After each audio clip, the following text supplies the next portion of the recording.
নমস্কার। নকশি খাতায় আপনাদের সবাইকে স্বাগত। কেমন আছেন সকলে? আশা করি শান্তিতে আছেন, সুস্থ আছেন। আজ যে গল্পটি পড়ে শোনাচ্ছি তার নাম প্রতিমা দর্শন, লেখা সুচিত্রা ভট্টাচার্য। ছোট্ট একটা ভাত ঘুম দিচ্ছিলাম দুপুরবেলায়। কলিং বেলের তীক্ষ্ণ চিৎকারে তন্দ্রা দফারফা। এই অসময়ে কে এলো রে বাবা? সুরভি তো রুটি টুটি করতে আসে 5টা নাগাদ। এখন তো সবে 3:15। ঝিমঝিম চোখে দরজা খুলেছি। কোলাপসিবল গেটের ওপারে এক মহিলা, বয়স্কা, প্রায় বৃদ্ধাই বলা যায়, বছর 60 তো হবেই।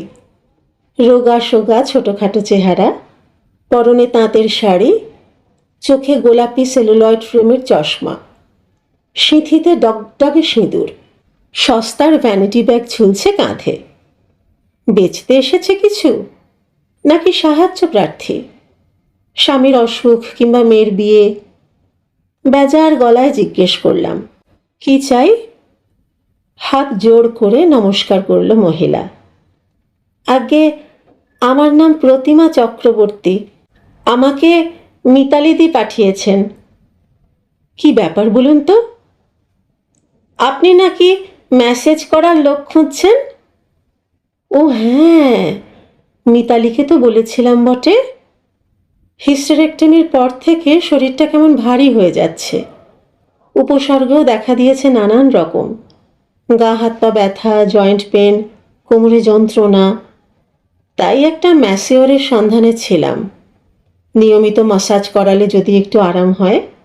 মিতালি বেছে বেছে এই বুড়িটাকে পাঠালো। ভুরু কুঁচকে বললাম, কে করবে মাসাজ? আপনি?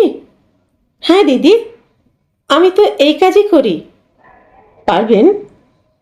দেখুন না করিয়ে, আমার হাতের খুব সুনাম আছে। একবার যারা করেছে তারা আর আমায় ছাড়তে চায় না। তেমন একটা প্রতীতি জন্মালো না। তবে মিতালি পাঠিয়েছে, ফেরানো তো যায় না। ভদ্রতা করে গেট খুলে দিলাম। বললাম, আসুন। বেশ সপ্রতিভ ভঙ্গিতেই ভেতরে ঢুকলো মহিলা। সোফায় নয়, বেঁটে টুলটায় বসেছে। পেশাদারি স্বরে জিজ্ঞেস করল, কি দিয়ে করবেন? পাউডার না তেল? মাসাজের আমি কী বা বুঝি। বললাম, কোনটা দিয়ে করলে ভালো হয়? সেটা আপনার উপর। যদি শরীরটাকে খেলাতে চান তাহলে পাউডারই যথেষ্ট, কিন্তু ব্যথা বেদনা থাকলে তেলেই উপকার বেশি। তেলটা শরীরের ভেতর চলে যায় তো, চামড়াও মোলায়েম থাকে। তাহলে তেলেই করুন। কোমরটা আমায় খুব ভোগাচ্ছে। শুধু কোমর করাবেন? না না, গোটা বডি। কোমর ছাড়া আর কোথায় কোথায় ব্যথা আছে? গাঁটে গাঁটে, সর্বাঙ্গে। দেহে তো দেখছি চর্বিও জমিয়েছেন বেশ। চশমার ফাঁক দিয়ে একটুক্ষণ আমায় নিরীক্ষণ করল প্রতিমা। প্রশ্ন করল, অষ্ট আর্থাইটিস আছে? স্পন্ডিলাইটিস? মজা লাগলো।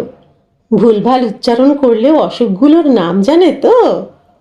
পাল্টা প্রশ্ন হানলাম, কতদিন ধরে করছেন এইসব মাসাজ টাসাজ? তা দিদি, হলো গিয়ে প্রায় 15-16 বছর। ব্যাগটাকে কাঁধ থেকে কোলে নিল প্রতিমা। ডাক্তার অনিল শিকদারের নাম শুনেছেন? পণ্ডিতিয়ায় যার ফিজিওথেরাপির চেম্বার ছিল, উনি আমায় স্বহস্তে শিখিয়েছিলেন। তাই নাকি? হ্যাঁ দিদি।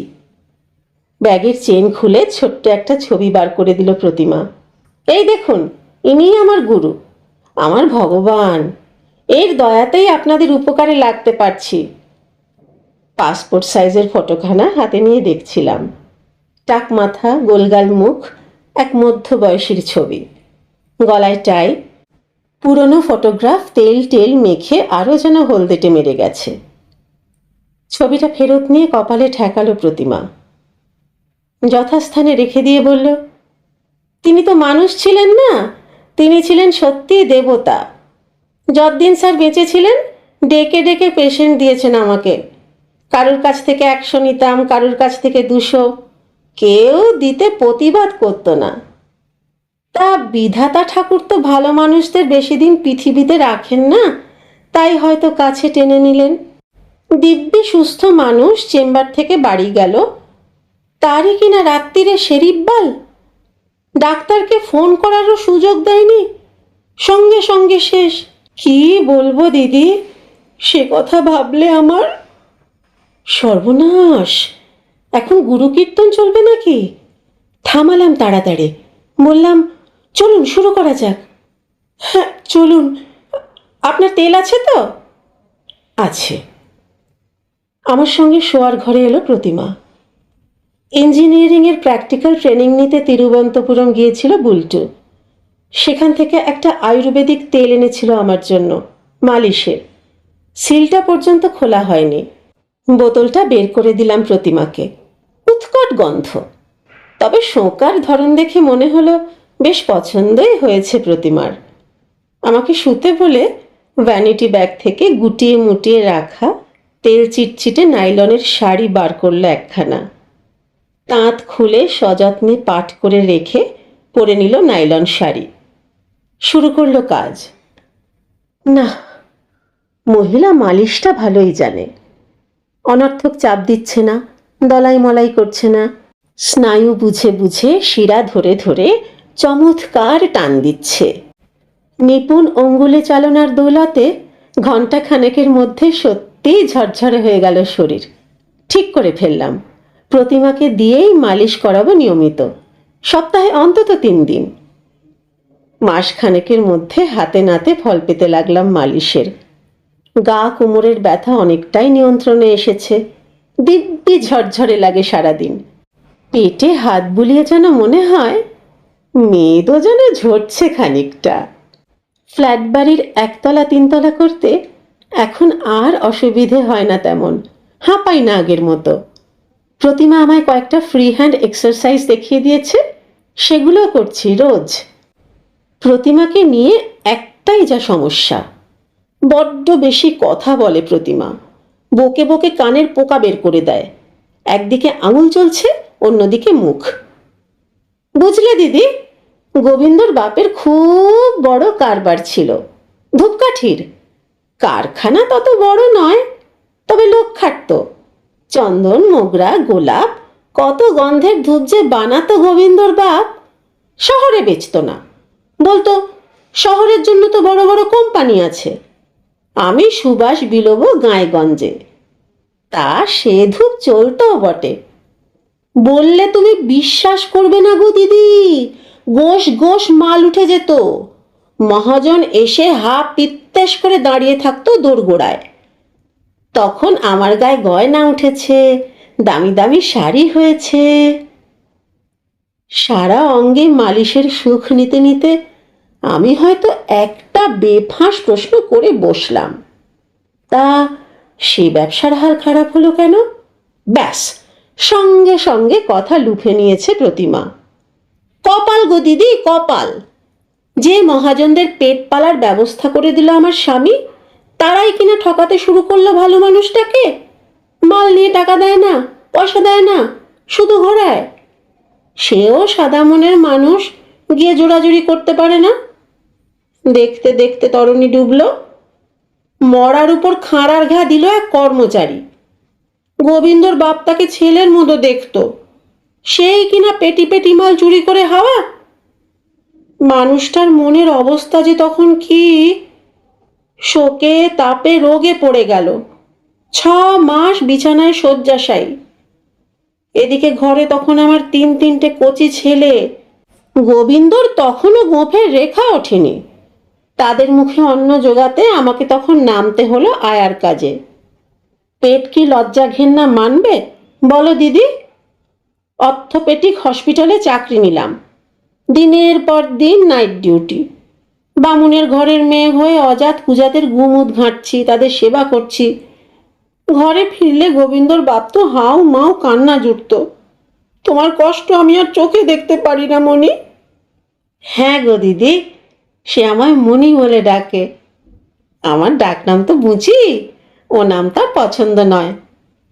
তা আমি তখন বলেছি, মন খারাপ করো না গো, জীবনে তো জোয়ার ভাটা আছেই।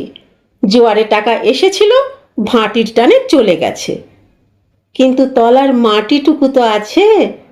আর তোমার সেই মাটি তো আমি, নয় কি?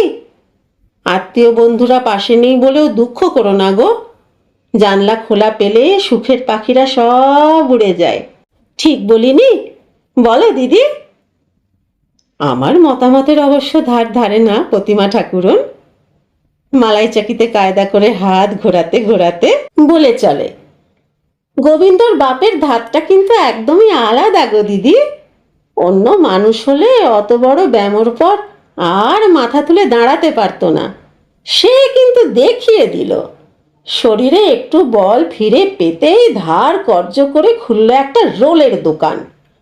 ময়ম দিয়ে কি সুন্দর পরোটা বানাতো গো! আমার স্বামীর হাতের শিক কাবাব যে খেয়েছে সে মৃত্যু অবধি ভুলবে না। কোত্থেকে যে শিখে ফেললো সব। ভালো জিনিসের তো মার নেই। কটা মাস যেতে না যেতে জমে গেল দোকান। খদ্দেররা দাঁড়িয়ে থাকে লাইন দিয়ে। কিন্তু ওই যে বললাম, কপাল। সাদা মনের মানুষের পায়ে পায়ে বিপদ। পাশের রোলের দোকানখানা ফেল পড়ার উপক্রম হয়েছিল। সেই লোকটা পায়ে পা বাঁধিয়ে ঝগড়া শুরু করে দিল গো। কয়েকটা মধু মাতালকে লেলিয়ে দিল একদিন। তারা হল্লা গুল্লা করে ভেঙে দিয়ে গেল গোবিন্দর বাপের দোকান। আবার নৌকোডুবি। তাতেও মানুষটা নুয়ে পড়েনি। এখন পুরি তরকারি বানিয়ে এক ফ্ল্যাট বাড়ির সামনে বসে বেচে। খুব বিক্রি। বাবুরা সব চেটে পুটে খায়। ও অবশ্যই খুব একটা বেশি মাল বানায় না কো। ওই এক ডেকচি সবজি, 80-100টা পুরি, ব্যাস। বলে এতেই তো আমাদের বেশ চলে যাচ্ছে। লাভ বাড়িয়ে ফের কেন মানুষের বুকে হিংসে ডেকে আনি মনি? শুনছ গো ও দিদি, নাকি ঘুমিয়ে পড়লে? মাথা খারাপ? ওই ধারাবাহিক কাহিনী স্রোতে ঘুমোনোর জো আছে। তার ওপর সে কাহিনী যদি হয় গোবিন্দর বাপের মতো এক লড়াকু মানুষের, যে কখনো হারতে শেখেনি। শুধু স্বামী নয়, পরিবারের অন্য সদস্যদের গল্প শোনাতেও ছাড়ে না প্রতিমা। ছেলেদের গল্প বলতে গিয়ে তো বিহ্বল হয়ে পড়ে আবেগে। কি বলবো গো দিদি, জননী হয়ে বড় মুখ করে বলতে নেই। আমার 3 ছেলেই মা মা করে আকু পাকু করে সারাক্ষণ এখনো। জানো তো, গোবিন্দ লেখাপড়ায় খুব মাথা ছিল। ইচ্ছে করলেই 3-4টে পাশ দিতে পারত। শুধু মায়ের খাটুনি চোখে দেখতে পারে না বলে জল ঢেলে দিল পড়াশুনোয়। বলল, ABCD অ আ ক খ তো শিখে গেছি মা, যোগ বিয়োগ গুণ ভাগও করতে পারি। আর বেশি দিগ্গজ হয়ে আমার কি হবে? তার চেয়ে 2টো রোজগার করে যদি তোমার হাতে দিতে পারি। 15 পুড়তে না পুড়তে ছেলে আমার নামলো পাঁপড়ের ব্যবসায়। বড় বাজার থেকে কাঁচা পাঁপড় কিনে এনে বালিগঞ্জ স্টেশনে বসে ভাজতো আর বেচতো। রমরমিয়ে চলতো গো দিদি। ওই বয়সে দিনে 20 টাকা 30 টাকা করে কামাতো রোজ। তা সে ব্যবসা অবশ্যই চালালো না শেষ পর্যন্ত। বাবার হাল দেখে দেখে হৃদয় ঘেন্না ধরে গেছিল। বলতো ব্যবসা নাকি আমাদের চক্রবর্তী বংশের কপালে নেই। তার চেয়ে পুরুতগিরির লাইনটাই ধরি না কেন মা? নিজের কাকা বেহালায় পুরুতগিরি করে, তার সঙ্গে লেগে থেকে শিখে নিল পুজো আচ্চার কাজ। বিয়ে শ্রাদ্ধ অন্নপ্রাশন তো আছেই। এছাড়া দুর্গা পুজো, লক্ষ্মী পুজো, সরস্বতী পুজো, শনি সত্যনারায়ণ, কিছু না কিছু তো লেগেই থাকে 12 মাস। চালটা কলাটা মিষ্টিটাও নিত্যদিন আসে ঘরে। এই তো গত শ্রাবণের আগে শ্রাবণে বিয়ে দিলাম ছেলের। ব্যানার্জি ঘরের মেয়ে। আমার বাপের বাড়িও ব্যানার্জি কিনা, তাই বেছে বেছে শাণ্ডিল্য মেয়েই আনলাম। ঠকিনি গো দিদি। বউ আমার মতোই খাটিয়ে। এই যে আমি বেরিয়ে এসেছি কাজে, বউ আমার রেঁধে বেড়ে থালা সাজিয়ে বসে থাকবে। গেলেই বলবে, মা মা গো, তুমি আগে 4টি মুখে দাও, তারপর অন্য কথা। গোবিন্দর বাপ তো মা লক্ষ্মী বলতে অজ্ঞান। বলে, ভালো ছেলে গর্ভেই আসে মনি, ভালো বউ আসে ভাগ্যে। দেওর দুটোকেও বৌমা একেবারে জাদু করে রেখেছে। আমার গোপাল নিতাই মাকে যদি 16 আনা মানে, তো বৌদিকে 8 আনা। না না, 12 আনা। এরপর গোপাল নিতাইয়ের উপাখ্যান বিস্তারিত হতে থাকে ক্রমশ। গোপাল মায়ের কত ভক্ত, এত ধাড়ি ছেলে এখনো কেন মায়ের কোল ঘেঁষে বসে। পিচবোর্ড কারখানায় ম্যানেজারি করছে গোপাল, মাইনে পেয়ে পাই পয়সা পর্যন্ত গুনে গেঁথে তুলে দেয় প্রতিমার হাতে। যে কটা টাকা হাত খরচা দেয় মা, ছেলে তাতেই খুশি। জানে তো কি জন্য মা টাকা সরিয়ে রাখছে? বিয়ে দিতে হবে ছেলের, এক ফালি জমি কিনতে হবে। আর মেজর টাকায় যদি জমি হয় তো ছোট দেবে বাড়ি তোলার খরচ। ব্যাংক থেকে লোন নিয়ে ট্যাক্সি কিনেছি নিতাই, গাড়ি খাটিয়ে সেও এখন রোজগারপাতি মন্দ করছে না।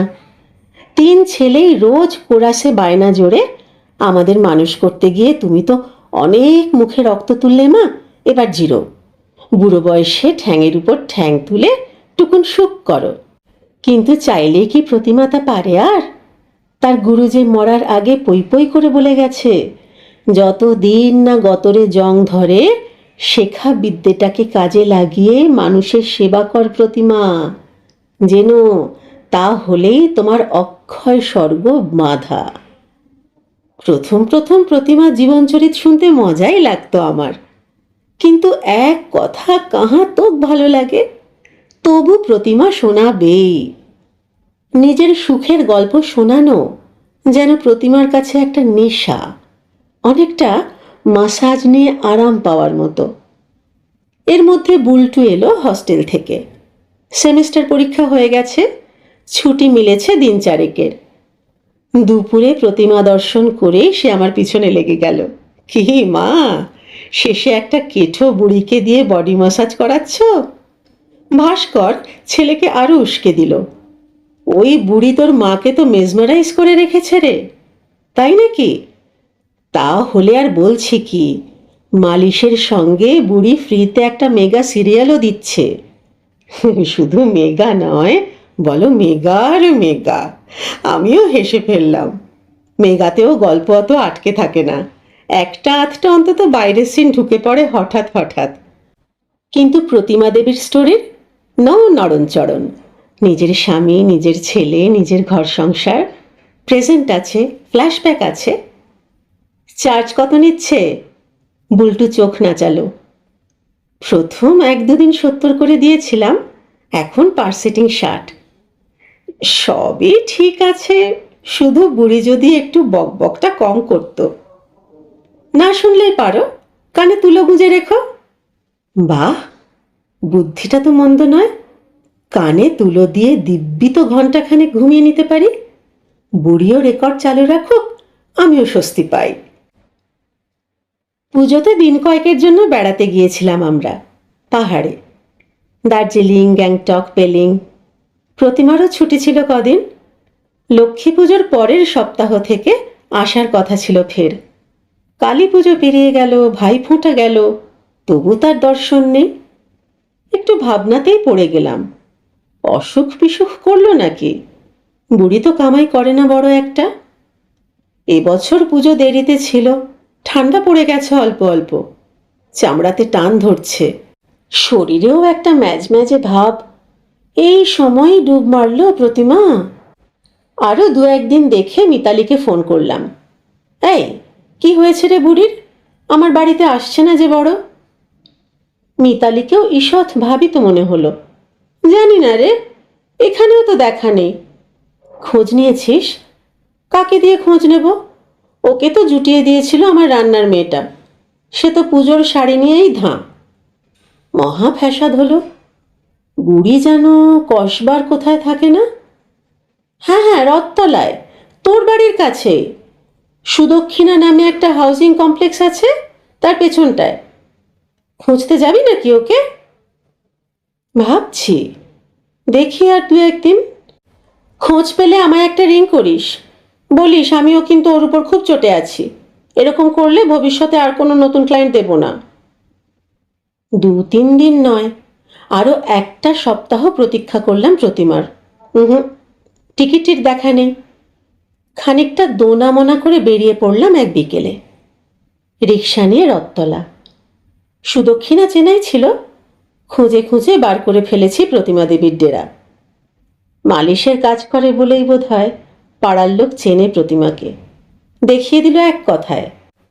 12 ঘর এক উঠোনের বাড়ি, টানা লম্বা বারান্দায় সার সার ঘর, মাথায় কালচে টিনের চাল, দেওয়াল টেওয়ালগুলো মোটেই পদের নয়। সর্বাঙ্গে কেমন একটা বস্তি বস্তি ভাব। এক পাল বাচ্চা খেলছে উঠোনে, জোর ক্যালোর ব্যালোর চলছে। বারান্দাতেও বিচ্ছিরি হল্লাগুল্লা। এক মাঝবয়সী মহিলা অশ্লীলতম ভাষায় গাল পাড়ছে কোনো এক অদৃশ্য প্রতিপক্ষকে। তাকে ঘিরে মজা দেখছে জনা 5-7 মেয়ে বউ। থতমত খেয়ে গেলাম। এমন একটা পরিবেশে থাকে প্রতিমা? কথাবার্তা শুনে তো অন্যরকমটাই মনে হয়েছিল। আমায় উঠোনে দেখে চিৎকার থমকেছে হঠাৎ। খিস্তির ফোয়ারা ছোটানো মধ্যবয়সী বউটাই এগিয়ে এলো। কাকে চাই? আমতা আমতা করে জিজ্ঞেস করলাম। প্রতিমা চক্রবর্তী এখানে থাকে? প্রতিমা চোখ পিটপিট করলো মহিলা। মালিশ দিদি? সে তো এখন নেই, হাসপাতালে। কেন, কি হয়েছে তার?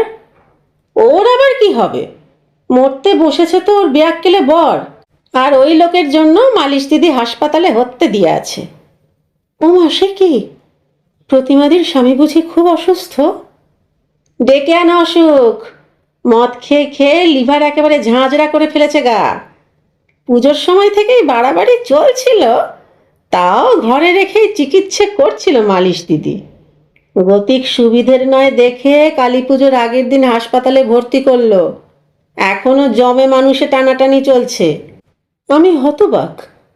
আরও কয়েকটা বউ ঘিরে ফেলেছে আমাকে, নানান বয়সের। ঘুরে ঘুরে দেখছি তাদের। অল্প বয়সী একটি বউ বলে উঠল, ঠিক হয়েছে, বুড়োর উচিত শাস্তি হয়েছে। বামুন হয়ে চাঁড়ালদের মতো চুল্লু গিলবে, ধম্মে সইবে কেন? বুড়ো এখন ভালোই ভালোই মরলে হয়, মাসি ওই মরা খেকোর হাত থেকে বাঁচে। এই বয়সেও একগাল গিলে এসে কি মারটাই না মারে মাসিকে। বউ সারা জীবন খেটে খুঁটে এনে খাওয়ালো, আর উনি তারই বুকে বসে ফুর্তি করে গেলেন। অস্ফুটে বললাম, উনি কী সব করতেন না? কী সব পুরি টুরি বেচতেন? ঘোড়ার মাথা বেচত ঘুগনি, তা ওই মাসি কাজে বেরোনোর আগে বানিয়ে দিয়ে যেত। আর হাঁড়ি ভর্তি ঘুগনির টাকা উনি চুল্লুর ঠেকে উপুড় করে আসতেন। পাজির পা ঝাড়ার কাকে বলে? যা বলেছ, সারাটা জীবন প্রতিমা দিদিকে জ্বালিয়ে পুড়িয়ে খাক করে দিলে গো লোকটা। ধূপের কারখানায় লেবার খাটতো, চুরি করে ধরা পড়ে চাকরি খোয়ালো। প্রতিমা দিদি ধরে করে হালতু মোড়ে রোল মোগলাইয়ের দোকানে কাজ জুটিয়ে দিল।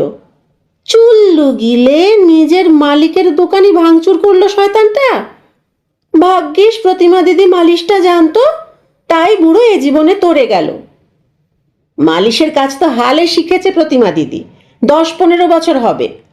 আগে আয়ার কাজে কি খাটনিটাই না যেত দিদির, দেখেছি তো।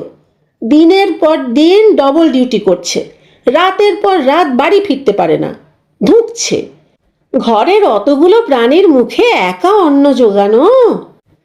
তার ছেলে 3টেও তো কম বেইমান নয়। যে মা অত কষ্ট করে বড় করলো, তার মুখেও কেমন লাথি মেরে দিল। দানা গজাতে না গজাতে যে যার মতো উড়ছে বাবুরা। কি কাণ্ড! এদের কথার মাথা মুন্ডু কিছুই তো বুঝছি না আমি। মস্তিষ্কে গেঁথে যাওয়া ছবিটা কেমন তালগোল পাকিয়ে যাচ্ছে। ভ্যাবা চাকা খাওয়া মুখে বললাম, ছেলেরা মায়ের সঙ্গে থাকে না? দূর দূর, যত সব কুলাঙ্গার। মা স্কুলে ভর্তি করে দিল, যে যার মতো পড়া ফাঁকি দিয়ে রাস্তায় খেলে বেড়াচ্ছে। গোবিন্দটা তো মার আঁচল থেকে পয়সা ঝেড়ে সিনেমা হলে লাইন লাগাতো। নাড়ার বাবা কতদিন সচক্ষে দেখেছে। শেষে মা শিব মন্দিরের ঠাকুরমশাইয়ের কাছে পাঠিয়ে পুরুতগিরি শিখিয়ে ওই বড়টাই সবচেয়ে বজ্জাত, হাড় হারামি। ভাব করে এমন একখানা বউ আনলো, উঠতে বসতে ওই ঠান্ডা শাশুড়ির গালে ঠোনা মারে। খেতে দিয়েও ভাতের থালা মুখের সামনে থেকে তুলে নিয়ে যেত। আমরা আশেপাশে না থাকলে ওই বউয়ের হাতেও পিটান খাওয়া কপালে লেখা ছিল প্রতিমাদির। গোবিন্দটা বউ নিয়ে ভিন্ন হতে বেচারি প্রাণে বেঁচেছে। স্বামীর হাতের 2-4 ঘা তাও সহ্য হয়, ছেলের বউ যদি। বাকি বেটা দুটো কি এমন দেবতা দিদি? এ বলে আমায় দেখ, ও বলে আমায়। এ পাতা খেয়ে পড়ে থাকে, তো সারটা খেলে পয়সা ওড়ায়। দেখো না, গোপালের বাক্স কারখানার চাকরিটা এবার গেল বলে কোন মালিক পয়সা দিয়ে পাতাখোর পুষবে? ছোটটার তবু মায়া দয়া আছে মনে, ট্যাস্কি চালিয়ে যা পায় তার থেকে 2-4 পয়সা তাও ঠেকায় মাকে। তার চেয়ে 5 গুণ বেরও করে নেয় গো। এই তো সেদিন বাপের অসুখে মার কি জেরবার দশা, তার মধ্যে টাকা চেয়ে পায়নি বলে মার হাত মুচড়ে ধরেছিল নিতাই। ভাবো কি পাষণ্ড সন্তান। না, এবার ভোঁ ভোঁ করতে শুরু করেছে কান মাথা। কখন যে সরে এসেছি জটলা থেকে, রিকশায় উঠে বসেছি, ফিরে এসেছি বাড়ি, নিজেও যেন জানি না। ঘোর ঘোর লাগছিল। কি নিপুণ অভিনয় করতে পারে প্রতিমা, কেমন চমৎকার সাজিয়ে গুছিয়ে একই মিথ্যে বলে যেতে পারে দিনের পর দিন। দৈন্য ঢাকতে চায়, লুকিয়ে রাখতে চায় নিজের অসহায়তা, কিন্তু কেন? সত্যি বললেই তো বরং মায়া বেশি বাড়ে মানুষের। আশ্চর্য মহিলা তো। প্রতিমা এলো প্রায় 1.5 মাস পর। শীতের দুপুরে দিব্যি কম্বলে ঢুকেছিলাম, কলিং বেলের আওয়াজে উষ্ণ আমেজটুকু খান খান। প্রতিমাকে দেখেই ছ্যাঁত করে উঠেছে বুকটা, আরও শীর্ণ হয়ে গেছে। প্রতিমা আরও বুড়িয়েছে, তবে সে কারণে নয়। সাদা খোলের শাড়ি পরে আছে প্রতিমা, সিঁথিতে ডগডগে সিঁদুরটা নেই। কিছু বলার আগে প্রতিমারই স্বর বেজে উঠল। ঠোঁটে এক চিলতে ম্লান হাসি ফুটিয়ে বলল, উনি চলে গেলেন গো দিদি। মুখ দিয়ে বেরিয়ে গেল, তাই নাকি? হ্যাঁ গো দিদি। ঘরে ঢুকে বেঁটে টুলটায় বসল প্রতিমা। ছোট্ট শ্বাস ফেলে বলল, পুজোর সময় উনি বললেন, তোমায় নিয়ে কখনো তো কোনো তীর্থে যায়নি মনি, চলো দুজনে একবার কেদারবদ্রী ঘুরে আসি। ছেলেরাও বলল, যাও না মা, তুমি তো চিরকাল ঘরেই বন্দি হয়ে রইলে, সচক্ষে একবার বরফে ঢাকা পাহাড় দেখে এসো। ফের বলে ফেললাম, তারপর? সকলের পীড়াপিড়িতে না করতে পারলাম না। বৌমা নিজের হাতে বাক্স প্যাটরা গুছিয়ে দিল, খাবার ভরে দিল টিফিন ক্যারিয়ারে।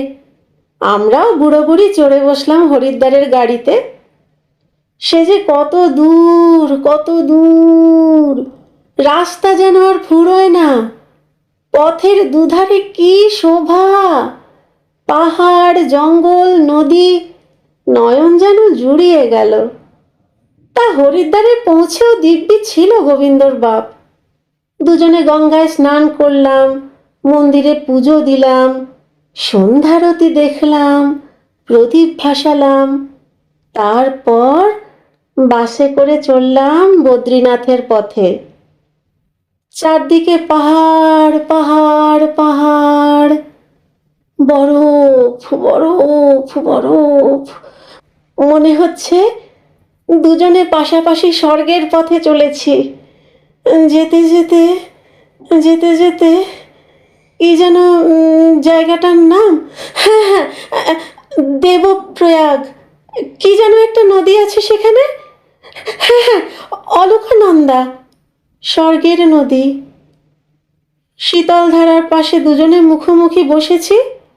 হঠাৎ বুকে ব্যথা উঠল গোবিন্দর বাপের। একবার শুধু আহ করলে, পরক্ষণে আমার কোলে মাথা রেখে শেষ। পুণ্যবান মানুষ তো, যাওয়ার আগে এতটুকু কষ্ট পেলেন না। ওই অলকানন্দার পাড়েই ওনাকে।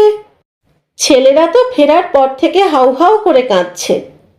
আমি কত করে বলছি, ওরে তোদের বাবার বড় সাধ ছিল, দেবস্থানে দেহ রাখবে। এভাবে স্বপ্ন পূরণ হওয়ার সৌভাগ্য কি বেশি লোকের হয় বলো দিদি? আমার আর স্বর ফুটছিল না। কিসের যেন একটা বেলা আটকে গেছে গলায়। মিথ্যে নয়, মিথ্যে নয়, মোটেই অভিনয় করছে না প্রতিমা, করেওনি কোনো দিন। শব্দমুক্তয়ে স্বপ্নের মালা গাঁথছে প্রতিমা। হ্যাঁ, স্বপ্ন, যে স্বপ্নগুলোকে নিয়ে প্রতিমারা বেঁচে থাকে আজীবন। গল্প প্রতিমা দর্শন, লেখা সুচিত্রা ভট্টাচার্য। কেমন লাগলো জানাবেন। যদি ভালো লাগে চ্যানেলটি সাবস্ক্রাইব করে আমার পাশে থাকবেন আর নকশি খাতাকে আপনার নিজের করে নেবেন। আপনাদের লাইক ও কমেন্ট পেলে উৎসাহিত বোধ করি। সকলে খুব ভালো থাকবেন, সুস্থ থাকবেন, আনন্দে থাকবেন, পরিবারকে নিয়ে শান্তিতে থাকবেন। শিগগির দেখা হচ্ছে। আজ আসি।